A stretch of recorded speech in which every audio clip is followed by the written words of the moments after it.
Na estrada a situación moi similar. As últimas horas do venres, a maioría dos veciños pasáronas sen luz, nalgúns dos casos ata ben entrada a maña do sábado.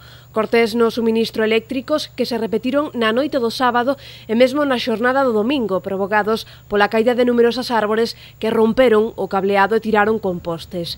O tempo, varios troncos caíron nas carreteras secundarias cortando o tráfico e mesmo na estrada que une a vila con Santiago foron varias as ocasións en que un carril permaneceu cortado e mesmo o vial enteiro durante uns minutos por unha caída dunha árbore á altura de Toedo.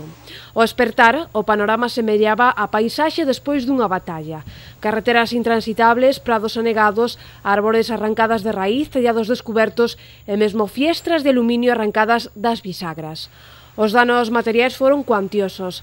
As mulleres da cooperativa Virxe Peregrina en Lamas terán que volver comezar case de cero porque o aire e a chuvia deixaron irrecuperable o seu invernadoiro, onde os ferros remataron sobre as plantacións. No casco urbán, vallas publicitarias retorcidas que este luns se afanaban en reparar, tellados levantados na avenida de Pontevedra e este muro do campo de fútbol da Baiuca no chan. O temporal tamén estragou o marcador electrónico e algún que outro mobiliario. Entre a tarde e noite do venres e o domingo, a Protección Civil da Estrada realizou máis de 100 intervencións.